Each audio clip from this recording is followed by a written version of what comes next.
Brad Edwards, welcome back to T-Town. I hope all is well, man. Oh, everything's good here. I know it was a tough week there and lots of questions being asked about many things. So I guess we'll dig into that. Yeah, let me ask you just your overall thoughts about Tua Tagovailoa going down and the devastation for Alabama. They were trying to hang on in the beauty contest, and it now becomes a little bit harder without Tua Tagovailoa. Yeah, no question. I don't know how much there was locally as far as questioning, why he was in there and all that. My take was that given the pretty easy path that he had the first 5 possessions, it wasn't just they had scored 5 touchdowns. He wasn't getting hit very often. So I think it's kind of ridiculous to go back after the fact and say that it was very risky to have him in there. Only to the extent that football's always risky and anything can happen on any play. But there was no evidence from the game up to that point that he was likely to take a hit. And obviously, even the hit that he took, it wasn't a hard hit. It was just kind of a fluky one and a fluky fall. I think the bigger question is, should he have played to begin with? And there's no question, based on the way he played, that he was fine to play. He was certainly close enough to 100% to torch Mississippi State's defense for almost 2 quarters. And, my only argument ahead of time for sitting him would have been related to strategy regarding the selection committee. Just the idea that if you don't play him, then by not playing him the game before or the game after LSU, you're forcing the committee to accept that he just clearly was not 100% against LSU in the only game you lost. But Saban's obviously not thinking that way. His MO is not to try to get inside the minds of the selection committee. He's out there just trying to put the guys on the field who are going to give him the best chance to win a game each Saturday. And I think clearly Tua was the better option at quarterback given the way that he played up to that point.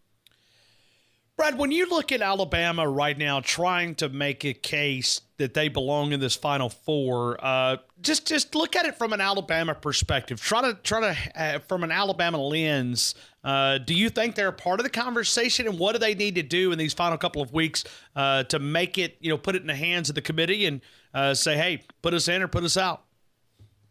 Yeah, I do think they're still in it. And we talked about last week how within the national media there is I still don't understand the depth of it. Why? I certainly get the Alabama fatigue nationally, and people want to see a playoff without Alabama in it, especially, given a situation where people might be of the opinion that they didn't earn their way in. But I still think they're failing to look at the teams around them. I've seen so much stuff written the past couple of days suggesting that, that Oregon and Utah and Oklahoma are pretty similar to Alabama, and they're not. If you've watched the games up to this point, it's not even close. Now, the question, though, is will Alabama offensively, and obviously as a team overall, look remotely close to what it has been with a different quarterback, starting and finishing these games? And that's what the committee is going to have to pay special attention to. I noticed that when Reese Davis asked Rob Mullins about, what does the committee do with Alabama's body of work with Tua as the quarterback primarily, given that he's no longer there? And he said, well, we're still looking at it, and as of now, there's no reason to drop them. So I think as you look at the next 2 games, and the only reason I mentioned this coming weekend's game is with the knowledge that this weekend last year is when Alabama was tied at 10 at the half against the Citadel. And if they were to do anything remotely close to that this weekend, their playoff hopes could be gone right there, because the committee is looking at Alabama and asking the question, are they unequivocally better than the Big 12 or Pac-12 champion with Mac Jones as the quarterback? And so that means that you have to thoroughly dominate a team like Western Carolina. And obviously they're going to have to win at Auburn. I'm not even sure if just winning is enough. What would it take at Auburn to leave no doubt in the minds of the selection committee that Alabama is still one of the 4 best teams? That's what the burden of proof is. So does that mean they need to win by 2 touchdowns or more? It's hard to say. We'll have to see, what do Oregon and Utah and Oklahoma do the next couple of weeks? How good do they look But my best guess is right now is that at the very least it will take a double-digit win at Auburn with Mac Jones as the QB for Alabama to have a pretty good chance of winning that argument at the end. When you look at Ohio State this weekend with Penn State and you begin to look at that conversation, do you see this as a game? Do you think this game's close? And I know we're going to kind of jump around here in the college football playoff rankings and kind of discuss some of these teams, but you look at Ohio State playing Penn State this weekend, Michigan next weekend, Ann Arbor. Is there any chance either one of those teams has a chance against the Buckeyes? I don't think Penn State does, and it's partly because the game is in Columbus, and it's partly because of the matchup. Penn State, they have two issues. One is that they are not very good at giving their quarterback a clean pocket, and that's without having faced Chase Young. And he's coming back off suspension this week, and I think he's going to be a terror in the backfield. And I just think Penn State's offense is going to struggle to do much. And then on the other side, Penn State has a defensive front that I think can get some pressure in the backfield. I think they'll probably sack Justin Fields a few times. If you look at Ohio State, the one weakness they have, or the one thing statistically that stands out that's kind of out of whack with everything else, is they give up a lot of sacks. For an offense that's really efficient, they give up a lot of sacks. So I think Penn State will get some. The problem for Penn State is that they are very leaky in the secondary, and when they don't get pressure on Justin Fields, he's likely to make some big plays. And look, even some of the times they do get pressure, if they don't bring him down, obviously with the type of runner he is, he could still make a big play if he gets out of the pocket. So I think it'll probably be a lot like the Ohio State-Wisconsin game where the opponent might be able to hang around for a half, and then the floodgates will open in the second half. And I know for a top 10 matchup, this is a huge point spread. It's like 18 the last time I checked. I think Ohio State wins this by 20-something. So I don't expect it to be a close game. All right, and then you look at Clemson. It seems like they got a pretty easy path. I mean, I haven't looked at the metrics, but I would imagine they've got the most predictor of being in this Final Four, right? I mean, they've got the easiest road to get there. Yeah, they certainly have the easiest road. I think the difference between them and the other two top contenders, being Ohio State and LSU, is that Clemson has to win out. You know, that they're and even at this stage, I'm not sure that's 100% accurate. You know, given what's happened to Alabama, I could see a scenario where Clemson could lose a game somehow, and the committee's just like, are they one of the four best teams? And they're like, yeah, they are. But I don't see any way they do lose. I mean, you got South Carolina and ACC championship game. Clemson should be easily undefeated and easily into the playoff. But with the other two teams, I didn't follow up with you on the Ohio State-Michigan game. As big of a rivalry as that is, and as important as the game is to both teams because of that, Ohio State does not need to beat Michigan. I mean, if you're just talking about from a playoff perspective, now obviously it would affect seeding if they were to lose, but if they beat Penn State and win the division by doing so, and then they win the conference championship game 2 weeks later, even with a loss to Michigan in between, it doesn't really affect anything in terms of them getting into the playoffs. So I don't think Ohio State has to go unbeaten the rest of the way to get in. I don't think LSU does either. I think if they just beat Arkansas and A&M and Baton Rouge these next 2 weekends, they have probably somewhere an 80% chance or better of getting in, even with a loss to Georgia in the SEC championship game. Just because you look at where everyone else is, I think LSU, and obviously they'd win the head-to-head argument over Alabama. It's not like Alabama has enough quality wins to stack up to what LSU's amassed to this point. So I think LSU is relatively safe as long as they win these remaining two home conference games. And so it's a kind of a weird setup as far as that goes, where you've got some major contenders that either have a total cakewalk or they can still afford a loss. Brad, so let's go through the elimination. I was looking through the playoff predictor models that you guys have got here on ESPN and going through the rankings. Let's start at number 10. Minnesota, there's probably no way they could get in, right? I mean, I guess they could win the Big Ten. Well, I wouldn't say that. Okay. Yeah, I mean, it would be unlikely because they're obviously going to have to win out, which this weekend that's no problem against Northwestern. They'll have to win at home against Wisconsin next weekend, which feels like a toss-up kind of game. And then they'd have to win the conference championship game, which is probably against Ohio State. They'd be, I think, more than a 2-touchdown underdog in that game. Look, judging what Penn State is this week, I think that's probably fair to say, more than a 2-touchdown underdog. So it's not impossible, but it would require a pretty unlikely scenario for them to be able to beat both Wisconsin and Ohio State in back-to-back weeks. They probably won't do it, but if they did, I think they would be in. So then Penn State, the only road they've got to go, they got to go through Columbus and get that win. And yeah, get it to, they got to win out. Same thing as Minnesota. They got to win out. And so then Utah, do you see this as a real chance? I mean, can they be a part of the conversation here? Yeah, the funny thing to me is I think Utah is the best team in the Pac-12. I think they're better than Oregon. To me, it's not even really much of a discussion. I think they're noticeably better than Oregon. The issue seems to be their non-conference schedule because they didn't – I mean, BYU is the best team they played out of conference. And even though Oregon lost to Auburn, the committee seems to be rewarding them for having played the game, which is great. I mean, if you're an Alabama fan and you're saying, no, it's not great because we want to finish ahead of Oregon. But just as far as college football goes, we've been asking for years for the committee to not dock teams for losing these big non-conference games. If you want people to schedule better, you want them to go play these games, then don't crush them for losing them, especially if they lose them close, and that's obviously what Oregon did in this case. So we'll see how it ends up shaping up at the end. I mean, obviously there's a chance that the fact that they played Auburn and lost to them could cost them if they get compared to Alabama at the end. Like I said, if Alabama wins by double digits at Auburn. See, we heard I don't know if you were watching the show last night, but Reese asked Rob Mullins about Minnesota being ranked behind Penn State just 2 weeks after they beat them head-to-head. They have the same record. One just beat the other one head-to-head.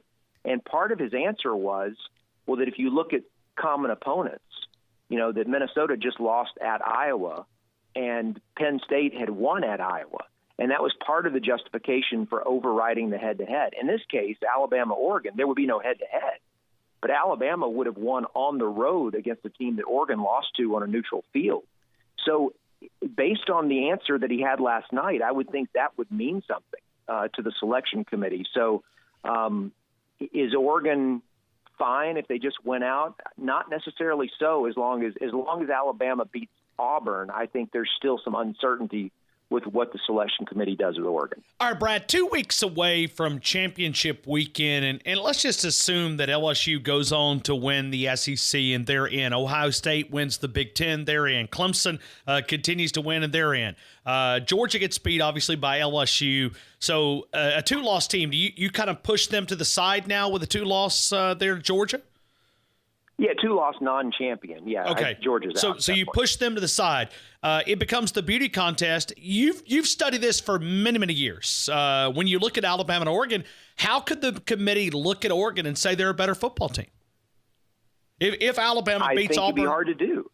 So here's where I keep coming back to is that the Auburn game for Alabama is in some ways a one-game audition for the committee, much like 2014 when Ohio State lost J.T. Barrett in the Michigan game. They had to go play the Big Ten championship game with Cardell Jones. Nobody knew anything about Cardell Jones. They all assumed that Ohio State would be worse offensively with the new quarterback. And obviously they beat Wisconsin 59-0. We know that's not going to happen in the Iron Bowl. 59-0 is off the table. But what we did get from Ohio State was a pretty clear sign that, look, the offense is still really good with the next quarterback. And I think if you get that from Alabama in the Auburn game, if they go out there and score 30-ish and win the game comfortably, it's hard to look at Alabama and say, well, they're not nearly the team that they were with Tua. I mean, they might not be quite as good, but if they're at least close, then I think as a selection committee, you still have to give credence to what they did in all the other weeks, even though those were with Tua. Like you can't look at a win over Texas A&M by 19 and say, well, if that had been Mac Jones, they might have won by 3. Not if they just won handily at Auburn. Maybe they win by 14 instead of 19. But in other words, you can't just pretend like everything with Tua didn't happen if Alabama looks almost as good without him in that one game at Auburn. And so that's why I think the whole thing comes down to that. If Alabama can pull that off and the Pac-12 champion, whoever it is, doesn't look dominant the rest of the way, if Oklahoma doesn't dominate the rest of the way, then I think there's a real chance there for Alabama. Now, obviously, the best-case scenario, if you wanted to just try to lay it out, would be for Texas A&M to win at Georgia this week. If they somehow did that, then I think at the end, all of a sudden, you're looking at 2 ranked wins for Alabama. And by the way, both of them on the road, A&M and Auburn. And I think that does change a little bit of how you look at Alabama and their profile. Sure, someone would probably still make the argument, well, the A&M game was with Tua. But like I just said, they won by 19. It's not like they barely survived. So it's still alive. I know it's bleak. I mean, and like the difference between Alabama right now and Ohio State in 2014 is that Ohio State was playing for the conference championship, and they didn't have that burden of showing themselves to be unequivocally better than the teams that were challenging them. And that's the difference here with Alabama, is that Alabama has to show over the next 2 weeks that without Tua, that they are still, no question, better than Oregon, Utah, and Oklahoma. Brad, when you look at Auburn and Alabama and you begin to try to match this up and try to put on the tapes, and you look at these 2 matchups, is there, even with Mac Jones, and maybe we just don't know, maybe we're going to have to find out exactly. We watched the Arkansas game with Mac Jones, but Western Carolina may tell us a little bit of what they'd like to do. What do you think about that game? Just some early thoughts. Well, obviously, what Alabama still has going for it is the immense talent around the quarterback. I mean, I think we would all agree it's the best receiving core in college football. And I don't know if Najee Harris is the best running back in the country, but he's one of them, and especially his effectiveness in the passing game. For a quarterback, you couldn't ask for a better supporting cast than what he has. If you even call him a supporting cast, I mean, they're the stars. Okay, he's the one who's really the supporter. But it's up to him to just get the ball in their hands in positions where they can do something with it. And that's what you have going for you. Now, the issue is that the Auburn defense is, I think, by a good bit, the best defense Alabama will have faced all year. And so you're putting Mac Jones in a position where he's having to play against one of the 5 best defenses in the country. And on the road, where he's taking on the crowd along with that defense. And I think it's safe to say that this is a position, like, what has he experienced has been even remotely close to this? I mean, first of all, just as far as a road environment, has he ever played a road game in a situation? I mean, the closest I can think of was last year when Tua went out for one play on the opening drive at LSU. At LSU. Yeah, I mean, That's the only time that Mac was in a game where the opposing crowd was at the level of what it would be for the Iron Bowl, like where he's having to take on a crowd like that, at a stage in the game where they're still emotionally invested. And obviously, so basically he has no experience, playing, I hate to say against a crowd, but that's basically what we're looking at. Anywhere like what he'll see next Saturday. And then the other thing is the defense. I mean, he started against Arkansas. He played a good bit against Tennessee and Mississippi State. But those defenses aren't anywhere close to what Auburn's throwing at him. And so I think on both of those fronts, that's what creates the challenge. And so we're going to see. I mean, I don't want to say that he can't do it. We certainly haven't seen the flashes out of him in mop-up duty that we saw, say, out of Tua when he was a freshman and he would come in as the backup. You haven't seen that same flash of talent. But once again, he has as good of a supporting cast as anyone could ask to, as far as the guys that you just put the ball in their hands, let them make plays.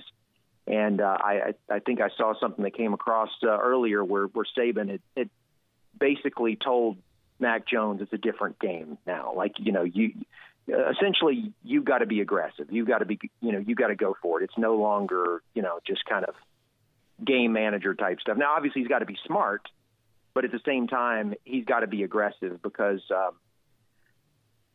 it's that important. This is not simply survive and advance. I think it's important for them to look good. And, of course, the other part of this is an opportunity for the defense to step up and play at a different level. We know Auburn's offense is not great, and Alabama's defense has to rise to the occasion and keep them off the scoreboard in order to give the offense a chance to do enough that the team looks really good in that performance. Brad, final question. What do you think it'd take? 24, 27, 28 points to beat Auburn with that bad offense? And the other factor that we're not considering, Gus may be in trouble. There's a lot of buzz coming out of that, which there always is. But, I mean, that he may it's crazy, but, I mean, they may pull the plug on him before the Iron Bowl. Yeah, no, look, I think Tua getting injured was maybe the worst thing that could have happened for Gus. I mean, assuming that he wants to stay there, that would be the worst thing that could have happened because losing to Alabama with Tua is one thing, but losing to Alabama with a backup quarterback who doesn't have a whole lot of experience would be another thing, because we know at this point Auburn isn't playing for anything other than to ruin Alabama's season and just ensure that they don't make the playoff for the first time. That's what this game is about for Auburn. And if they were to lose to an Alabama team with a backup quarterback, that would be, I think, to them worse than any loss they had all season. And it might be the kind of thing that, for all the excitement, early on, if they finish 8-4, I would agree. You're going to have a lot of people who are going to be, trying to push Gus out. And it might be something that manifests itself inside the stadium in that game. So I think for Alabama, first quarter success will be really important, because if you can get up on them and their offense continues to struggle, as it has for most of the season, with every third down incompletion where the punting team comes on, you're going to start to hear mumbling in the stadium, if not booing. And if that, it obviously affects the players when they sense that from the crowd. It's hard for the players to get fired up, and so I think that's something that could work to Alabama's advantage if they can have some early success and the crowd kind of starts to turn. They're really turning on the coach. It'll feel like they're turning on the team, but I think the coach would be the object of their ire. Find him on J. Brad Edwards on the Twitter account, J. Brad Edwards, ESPN radio that you hear right here on Tide 100.9 in Tuscaloosa, and the ESPN College Game Day throughout the long cast as they cover college football. Brad, we always appreciate your time. Thanks for giving us a little bit extra time here today as we talk about these college football rankings, man. Have an awesome weekend. Oh, you got it. It's going to be a fun, or at least interesting, next 11 days or so. Oh, I cannot wait. I cannot wait. And then we got to jam in some ham and turkey in here as well. So, that's always fun. That's true. That'll pass a little bit of time in between. No doubt. Brad, thank you so much. You got it.